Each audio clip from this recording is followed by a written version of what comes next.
Brilliant. So thank you very much, Jonathan, and yeah, thank you very much to Dave, as everyone else has said, for organising this very interesting meeting.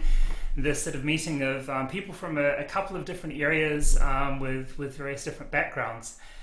So what Dave asked me to do to kind of help to set up the panel discussion that we're going to have afterwards is to try to give a little bit of an overview of sort of computationally where we are with cold atom quantum simulators, and to try to sort of quantify where we think we are relative to classical calculations and why we think we're there. Of course, you've heard two beautiful talks already in this session from Tillman and Monica, sort of talking about the level of control that they have over their experimental systems, and touching on some of the applications towards problems beyond basic physics, and touching on sort of some of the big many-body physics questions that we might be able to ask with these platforms. So what I'll try to do is give you a little bit of a theorist perspective of, if I want to calculate something classically, why is it that we believe reliably in these experiments that we can extract something that theorists like me can't calculate? So let me start, especially since I'm going to sort of go on to mainly a broader overview. Let me start actually by thanking my group at Strathclyde. This is our most recent group photo, as I'm sure many of your group photos look like. And to just say that we're sort of interested in a wide variety of things to do with dynamics, both in cold atoms, sort of cold atom quantum simulators. Also, we've had contact with the polariton community and a couple of collaborations with Dave in the last years. And our work sort of starts with sort of thinking about non-equilibrium dynamics in these sorts of systems. Trying to understand not just coherent dynamics that we get from sort of implementing certain Hamiltonians in the system, but also really trying to understand on a microscopic level what the dissipation looks like in these quantum simulation platforms. And I'm going to come back to that when I sort of talk about how we know that we can extract certain information reliably from them. But also sort of trying to think about using these to study interesting new aspects of open quantum systems. We've also been very interested in how to engineer different states, how to cool states and reduce temperatures in these systems, how to look at different sort of geometries and topology in the system, and to think about things like quantum transport, which connects actually to one of Tillman's experiments that he didn't talk about so much in his earlier presentation, where you can go and mimic sort of transport systems as you would see them in the solid state with cold atoms. We've been thinking about things that we might be able to do with these sorts of connections in the future. And of course then thinking about how to go about verifying quantum simulators and applying them, which is a little bit more what I'll be talking about today. So when we try to sort of think about what we mean by using cold atom systems as quantum simulators, as you've seen from Tillman and Monica, we don't just mean one sort of setup, but there are a variety of different systems that have sort of very similar properties. And we can also sort of throw in systems, for example, like trapped ions, which have very, very similar sort of advantages and complications as the other AMO systems. They all have sort of slightly sort of subtle differences, but you can take sort of cold atoms and optical lattices, you can take systems like trapped ions, you can take the sorts of Rydberg arrays that Monica was mentioning a moment ago, you can take atoms and cavities that Monica and Tillman talked to you about, you can take sort of polar molecules, for example, also trapped in optical potentials. And I guess from a theory point of view, as Monica and Tillman both outlined, when you go into low energy versions of these systems, we understand from first principles how to derive the Hamiltonians that describe those systems. So when we look at cold atoms in an optical lattice and we write down that we have a Hubbard model where particles tend to tunnel between neighboring lattice sites and then interact when two or more particles sit on the same site, we really get to that by understanding the single particle dynamics sort of moving in a laser field, we know that at low energies we get universal scattering properties that allow us to write down a Hamiltonian that within well-controlled approximations describes the interaction between the particles. So we know that in the low energy limit that we get a Hamiltonian that looks like this. We know what the correction terms are and what order of magnitude we expect those to be. And we understand then how to go and engineer them in all of the sorts of ways that you were seeing in Tillman's experiment, where he was engineering tunneling, for example, or in Monica's sort of situation where she was describing how to engineer sort of spatially dependent interactions between atoms in a cavity. This is examples of sort of using the microscopic understanding and then going and twisting it a little bit in order to engineer sort of different versions of these sorts of Hamiltonians. But again, we understand from first principles microscopically where these things come from. Of course, we don't just have Hubbard models. As you saw in both talks, we have the possibility to have systems with long-range interactions, be it Rydberg systems or atoms in cavities, or indeed sort of interactions that are mediated between spins in an ion chain. So you have a variety of different spin models. But in each case, we understand the microscopic models from first principles. We normally have very good sort of separations of frequency scales, and these systems always involve sort of particles in the middle of a vacuum chamber that are interacting with electromagnetic fields. So we understand also normally where their interaction with their environment comes from and what forms of noise and dissipation and decoherence we have in the system. So this is also something that that very often in these systems we have relatively good understanding of from first principles, and we can write down quantum optical master equations that will describe the dissipation in these systems. It's not always the case, but most often when we're really talking about using these as quantum simulators, we do also have that understanding specifically over dissipation in the system. And then, of course, the ability to observe these things evolving in time. Typical timescales for evolution, for example, with atoms tunneling in an optical lattice, this is of the order of milliseconds. So it's often possible to prepare a system and then let it evolve and then observe it at different times in the future, always restarting from the same initial state, in order to really capture time-dependent dynamics, which is also something that you're seeing in the previous two talks.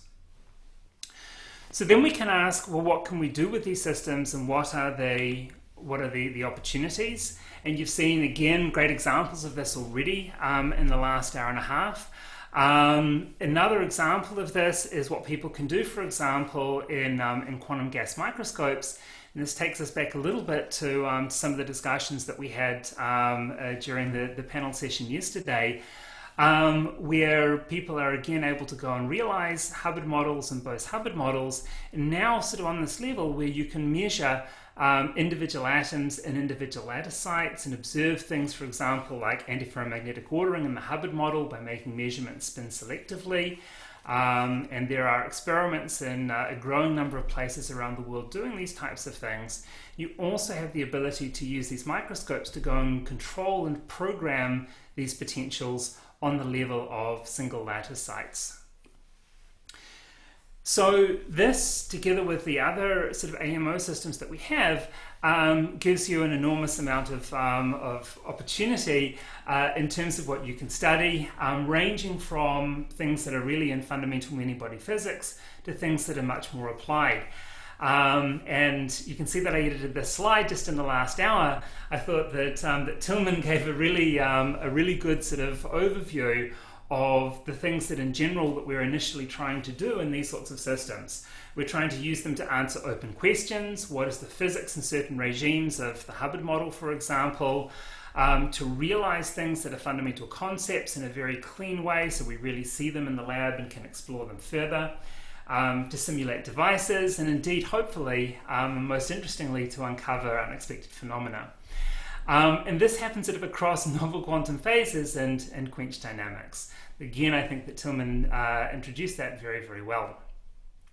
Another thing that I like to highlight when we think about what we can do with these cold atom systems is cold atoms are used not only for this type of purpose, but there's an enormous amount of application of these things towards precision measurement, developing next generations of atomic clocks, making measurements both of sort of fundamental physics quantities, and also, you know, hopefully making measurements that are useful sort of practically.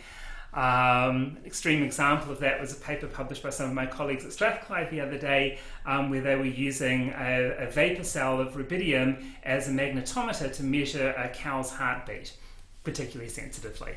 This is an extreme version, but these things really have a practical purpose, sort of also outside the laboratory.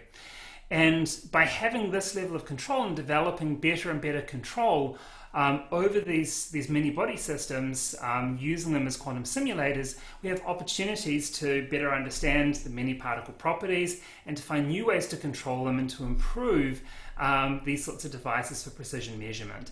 And a great example of that is some of the recent experiments in Junyi's group in Colorado, where they have some of the best atomic clocks in the world in the same experiment, where they are doing many body physics and making use of their understanding of how to control many particles in that system to build more precise atomic clocks.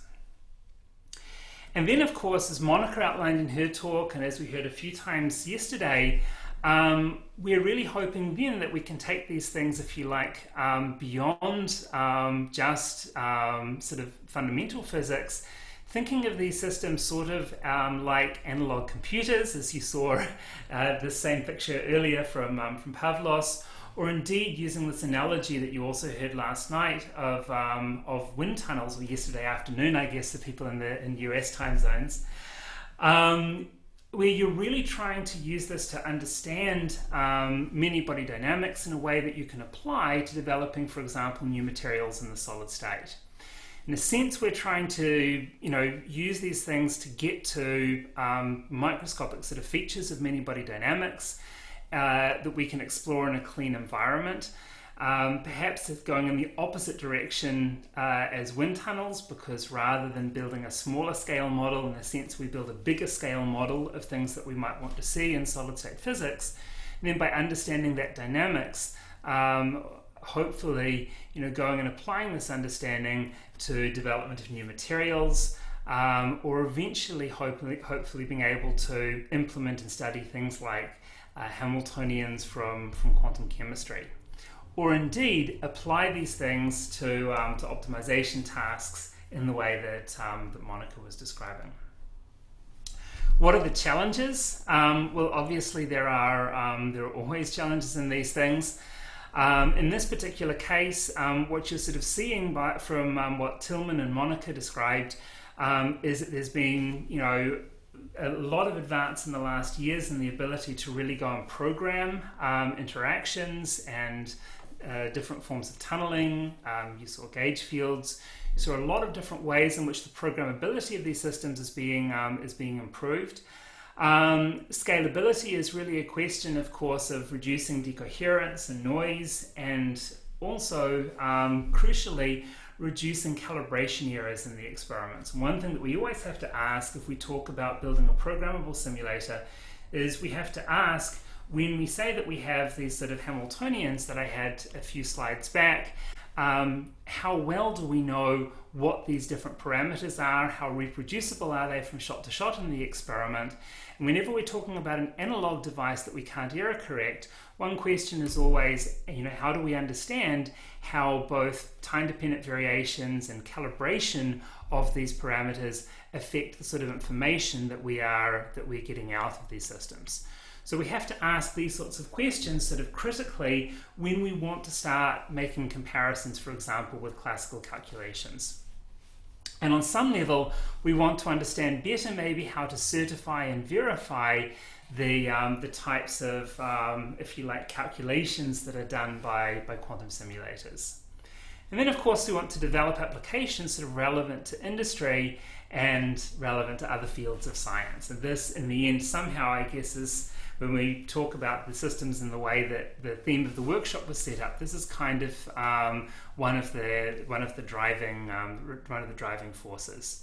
I think I can say that for me that the initial driving forces are these ones here, but I think these are interesting and increasingly important questions.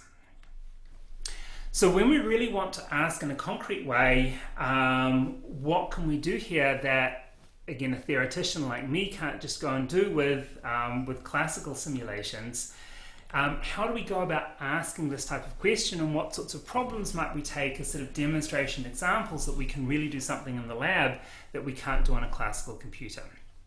We're talking in this sense about how to characterize what I like to think of as a practical quantum advantage of these devices.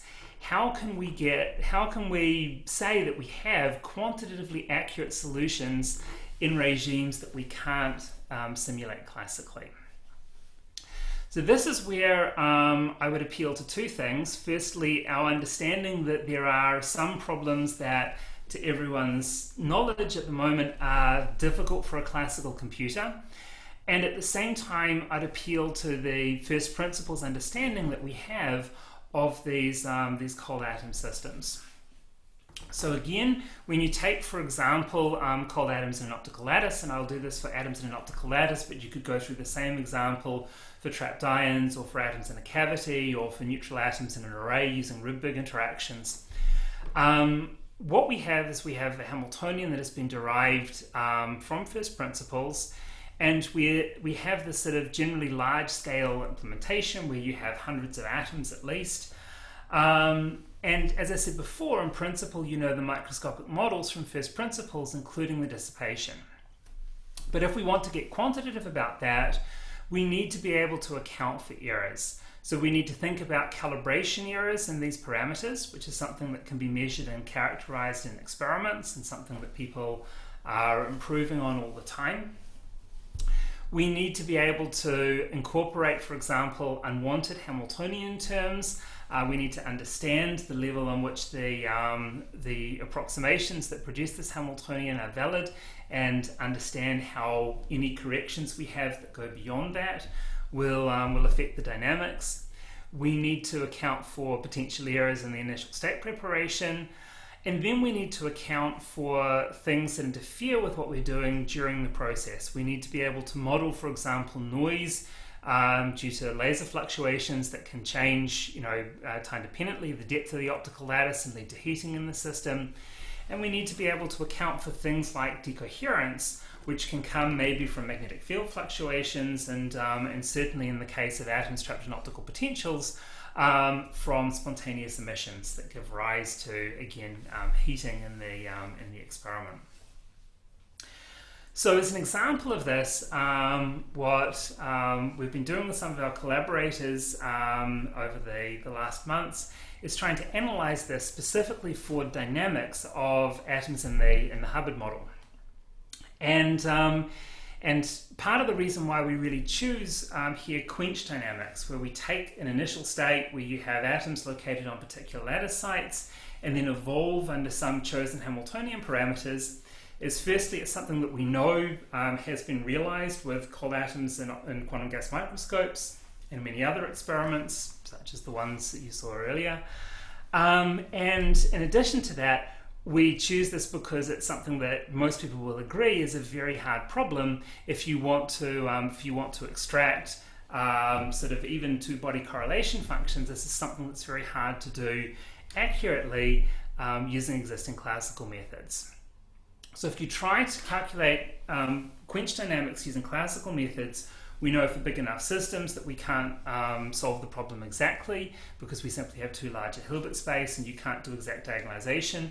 So what we normally appeal to is sort of tensor network methods, time-dependent DMRG and other variants of this, where we try to basically encode our many-body state in a form where, provided you don't build up too much entanglement in the state, that you can get essentially an exact calculation of dynamics. But what we know is that if you start from some arbitrarily chosen initial state that's not an eigenstate of the Hamiltonian, and you evolve in time, then generically you tend to get a a linear growth in your closed system of the entropy of subsystems, reflecting the entanglement entropy. And what this means is basically that at some point, in order to go further in time, you have to exponentially increase the size of the matrices that you're using, or the amount of information that you store about your state, in order to still accurately propagate the state in time. And so you hit essentially an exponential barrier where it becomes exponentially more expensive to propagate further in time. And if you then look at what this means for extracting correlation functions, sort of single particle, two particle correlation functions, or indeed if you go to more complicated correlation functions, what it leads to is a situation where after a certain period of time you end up with errors in your estimates for these which are of the order of tens of %, and your calculations basically become sort of generically unreliable. And while there are certain types of thermalization that you might be able to say, okay, if we know that the system thermalizes, we can predict where we're going to be at long time. If you really try to track this type of time evolution, it's clear that that once you get past very short timescales, that this is something that is incredibly difficult to do for this type of strongly interacting system on a classical computer. So of course, if we want to ask what happens in the experiments, we should then also estimate the errors from the different sources that I listed on the previous slide. And so you can go through that, and you can do that in this particular example. And what we find is generally the dominant error, if you leave aside for the moment decoherence, is calibration error in these parameters.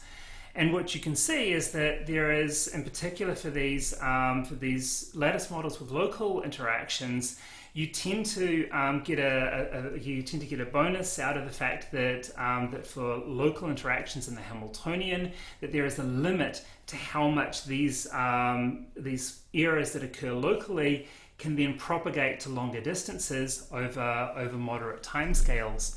And what we find is that actually for an error even of the order of 1%, that we tend to have the errors in these sorts of correlation functions bounded sort of well below that 1% level. And indeed, if you can go down to the order of about 0.1% calibration error, and current experiments mostly are estimated to be somewhere between these two, you find that indeed that you're at lower relative error still.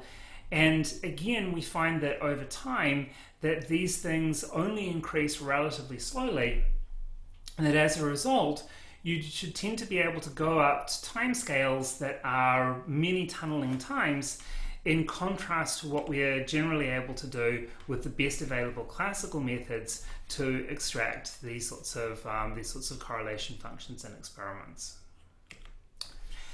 So we can go through these things, and we've done an analysis like this for a variety of error sources, at least to the timescales where we can propagate classically, and then sort of understand sort of how these errors are propagating in the system. What we can then do, of course, is we can ask also what the eventual limit is going to be, and generally the thing that is hardest to combat at some point is that things like spontaneous emissions are going to lead to decoherence, and that's going to, depending on the particular rate of spontaneous emission, at some point limit the timescale for the simulations in the experiment when you get too much heating, too much decoherence.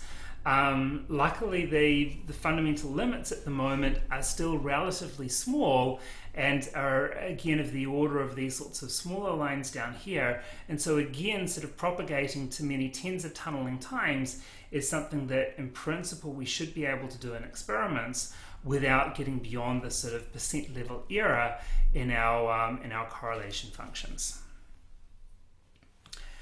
And this is something that we can understand based on the propagation of the errors can be extended not just to chains in 1D, but also to 2D systems. And so if you want to give a real challenge for classical numerics and go to something that we are pretty confident that you can't do with classical calculations and won't be able to do any time in the next few years via any method that we know. You could take, for example, something of the order of sort of a 10 by 10 Hubbard lattice and try to look at quench dynamics in 2 dimensions, where again these errors and information in general should propagate in similar ways, but this should then become exceedingly difficult to simulate classically, beyond sort of timescales of the order of 2 or 3 tunneling times, and certainly beyond sort of the timescales it would take to propagate information from one side to the other, which are of the order of 10 tunneling times here. It leads to an interesting question though, which is if you took that type of system size, you can then go and make a different comparison, which sort of speaks back to what Tillman was saying about quantum computing tending to eat up quantum simulation in terms of the amount of discussion time it gets. And it's interesting to ask what the relative capabilities are in that sense of the analog simulators and a full digital quantum computation of a quantum simulation. It's not a fair comparison to make, really, if you make it with the Hubbard model, because of course the Hubbard model is something that we have natively on the analog side, whereas on the digital side we have to program it with gates. And the big advantage of a digital quantum simulator, once they're developed, is that you'll be able to go and implement any model that you like, and some of these complicated models from quantum chemistry, for example, will immediately become accessible alongside the Hubbard model and so on. Whereas here we have only what we can do natively, although what we can do natively is increasing all the time, as Tillman and Monica were explaining before. The thing with digital quantum simulation is that you will have eventually, hopefully, the ability to have fault tolerance, which will overcome this problem with decoherence. And you have the flexibility of the Hamiltonian. The difficulty is that even for modest problem sizes that you need large and very precise quantum computers, and that you have errors at the moment not just in the digital gates, but also, for example, Trotty errors when you go to implement, for example, this type of time evolution using the gates available in any given particular implementation. So together with Natalie Pearson and Matthias Treuer and some of their colleagues, we've been trying to estimate how many gates you would need to do this computation of a Hubbard model with the same level of error that we've estimated together with Stuart Flanagan from my group from calibration errors in an analog quantum simulator, the way that we estimate them in current experiments. And the answer is that typically here, in order to implement this in a fault-tolerant way, you're going to need of the order of about 200 digital qubits. This is assuming error-corrected qubits, and about 1 million gate operations in order to implement Trotter time steps, even of the order of 1, which give you about the level of errors that we're seeing from calibration errors in the analog system. So this is essentially to say that doing this on a digital quantum computer is quite a way off. But again, as these things are developed over the course of the next 10 years, it gets exciting because this way of doing things immediately allows you to do things that you might not be able to do natively on an analog quantum simulator. So again, the comparison here is that we feel that at the moment that it's well justified that the sorts of things that are done on analog quantum simulators are in a regime for a number of systems where you can do things that you can't do classically, especially in dynamical calculations, and they can do things that at the moment are well beyond what we can do with NISQ machines. But it will be interesting to see what sorts of analog applications of these things, sort of a hybrid of the two, might be developed over the course of the coming years, and very exciting eventually once you have, of course, fault-tolerant digital quantum computation. And these are things, again, that we've been doing in collaboration, in particular within a European project, PASQUANS, sort of thinking about the implementations of these quantum simulators, also together with Emmanuel and Peter and Matthias and our collaborators. I think I can skip fairly quickly over the next section because Monica did an extremely good job of this, talking about the different things you might be able to do. I also mentioned before that we had, of course, many ways to use this as a wind tunnel for quantum dynamics and to ask, where the connections here are. Tillman mentioned, of course, the connection to understanding of the Hubbard model and fundamental physics associated with that in different senses.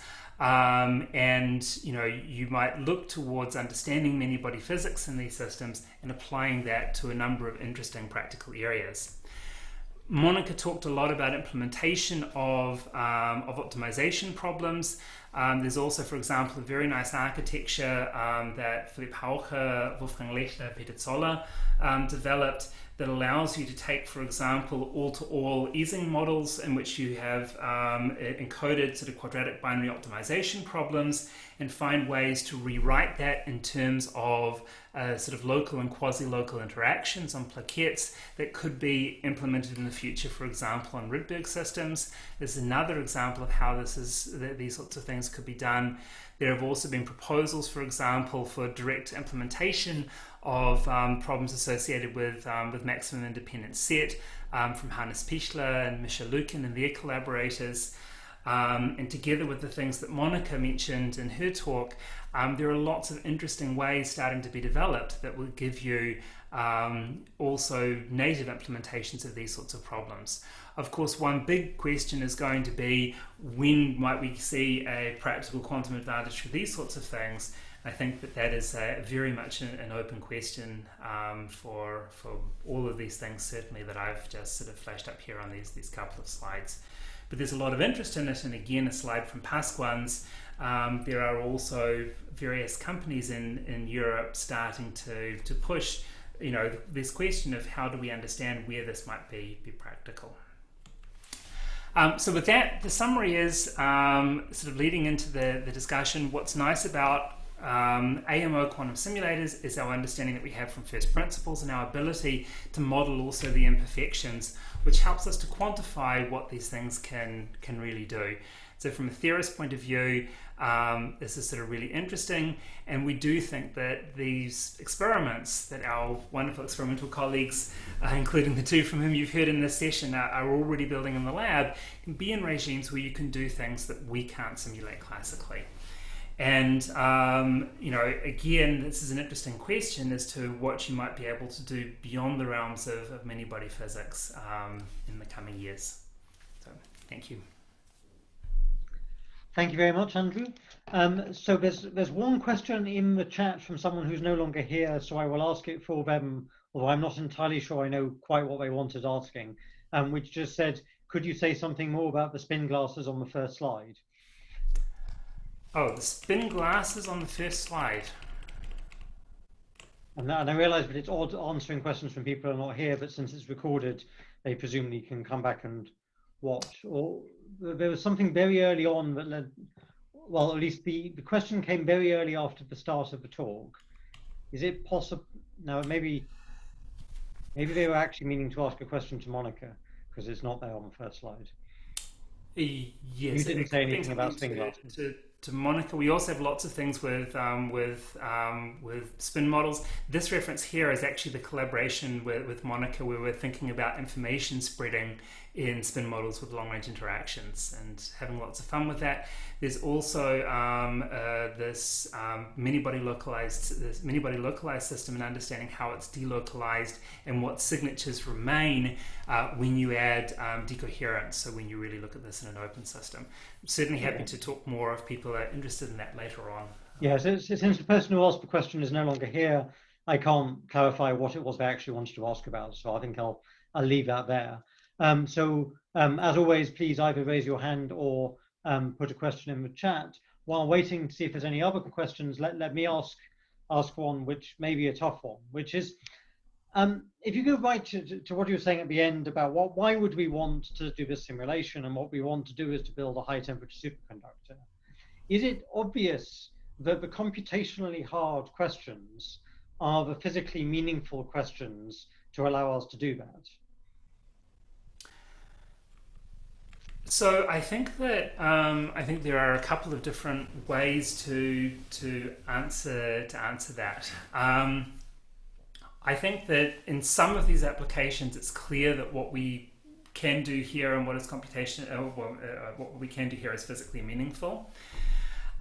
It's also clear that you can go and look at the Hubbard model in ways that it hasn't been looked at before. So there are recent experiments, for example, by Marcus Greiner and his group looking at low temperature properties and trying to understand essentially the spin correlations that arise in the Hubbard model at low temperatures. And this is sort of uncovering various different new elements of physics in that model, which go very quickly beyond things that we can compute. Whether the Hubbard model describes everything that we do and don't know about high temperature superconductors is a very good question, and one to which the answer is probably no. It probably doesn't tell us everything that we want to know necessarily about cuprates. And some of the most challenging problems that you might want to solve in terms of the Hubbard model, like exactly what is the ground state? If you look at the current state of the art in terms of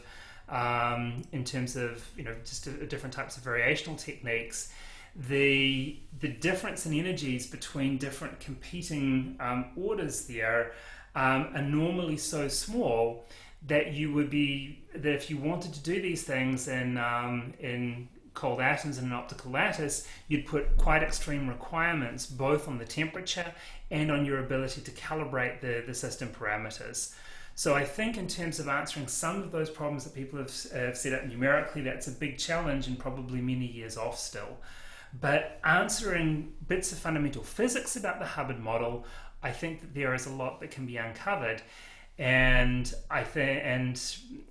this is maybe why the Hubbard model is not the first thing on my list for applications of these things, but I do think that the unexpected things that we uncover as we go and explore the Hubbard model and a lot of related things will help us understand other puzzles in many-body physics. And I very much hope that we will learn stuff from our quantum dynamics wind tunnels that will indeed translate over to new understanding in solid-state physics. I think that's very realistic, probably more so than our ability to decide exactly what the right ground state of the Hubbard model is.